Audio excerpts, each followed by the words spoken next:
Kepala Badan Pembinaan Ideologi Pancasila atau BPIP, Yudian Wahyudi menjelaskan pelepasan hijab sejumlah anggota Paskibraka 2024 bertujuan untuk mengangkat nilai-nilai keseragaman dalam pengibaran bendera. Pernyataan tersebut disampaikan ketika menjelaskan alasan penyesuaian ketentuan seragam untuk anggota Paskibraka yang menggunakan hijab. Pada tahun-tahun sebelumnya, anggota Paskibraka diperbolehkan menggunakan hijab dalam upacara pengukuhan maupun pengibaran bendera pada 17 Agustus. Namun BPIP memutuskan untuk menyeragamkan tata pakaian dan sikap tampang Paskibraka pada 2024. Hal tersebut seperti yang termaktub dalam Surat Edaran Deputi Diklat Nomor 1 Tahun 2024. Dalam surat edaran itu, tidak terdapat pilihan berpakaian hijab bagi anggota Paskibraka yang menggunakan hijab.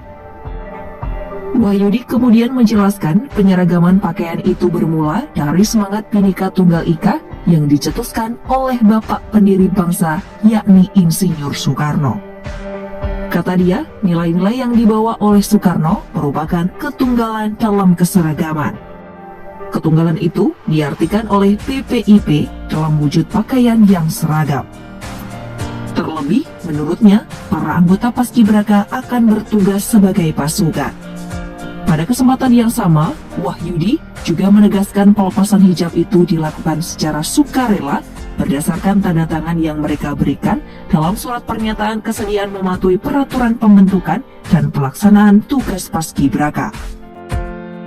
BPIP menegaskan bahwa tidak melakukan pemaksaan lepas jilbab.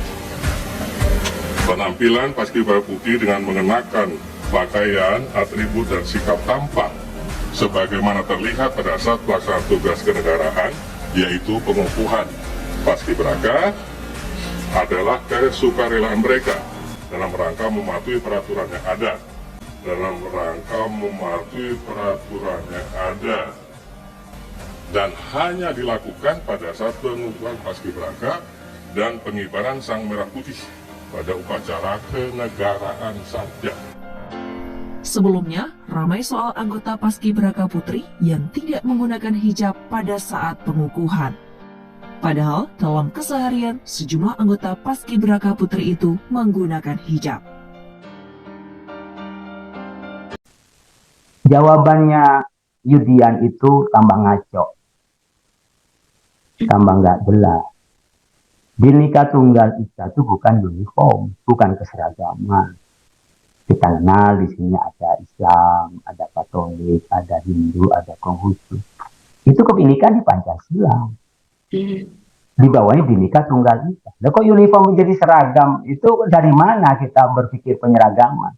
Kita kebinekaan. Makanya saya bilang, dia menjelaskan bukan tambah benar, tambah salah gitu ya. Jadi penyeragaman itu bukan dalam kepribadian bangsa kita. Kita mengenal suku yang berbeda-beda, agama yang berbeda-beda. Bahkan di 17-an itu sering ditunjukkan oleh presiden dengan berpakaian adat di masing-masing kita, bahkan mungkin berpakaian masing-masing tokoh agama kita. Nah, kok disuruh seragam ini kan nggak masuk akal gitu ya. Kalau kita mengerti Pancasila, disitulah kecewanya kita, pembina Pancasila tidak paham Pancasila. Saya pikir nggak layak untuk menjadi ketua BPIP seperti itu, nggak layak. Oleh karena itu saya minta kepada Presiden, tolong ini ditinjau kembali kepala BPIP ini, tolong bisa diganti dengan yang mengerti Pancasila. Kalau tidak, bubarkan saja BPIP itu, karena tidak lagi membina Pancasila, tapi malah merusak nilai-nilai kebinekaan dan nilai-nilai yang ada pada Pancasila, seperti sila yang pertama, yang juga dijamin oleh Undang-Undang Dasar kita untuk kebebasan beragama dan menjalankan ajaran Islam. Di situ dia sudah mendiskriminasi dengan tanda tangan itu, artinya orang yang menggunakan atribut keagamaan tidak bisa menjadi Paskibraka, itu kan sudah diskriminasi. Yang kedua, keputusan Kepala BPIP nomor 35 tahun 2024 itu tentang pakaian, atribut, dan tampang dari Paskibraka itu bertentangan dengan aturan yang lebih tinggi, yaitu peraturan DPIP nomor 3 tahun 2022 tentang peraturan pelaksanaan peraturan presiden nomor 51 tahun 2020. Disebutkan tentang penggunaan siput ya, warna hitam bagi yang menggunakan jilbab. Itu kan berarti diperbolehkan dari masyarakat yang terpilih untuk menggunakan atribut keagamaannya, itu menggunakan jilbab. Tetapi ketika menjadi keputusan DPIP nomor 35 itu poin itu dihilangkan, sehingga yang harusnya 6 menjadi 5. Ini distorsi terhadap peraturan, sedikit pelanggaran yang tak bisa ditolerir dari kepala BPIP pelaksana undang.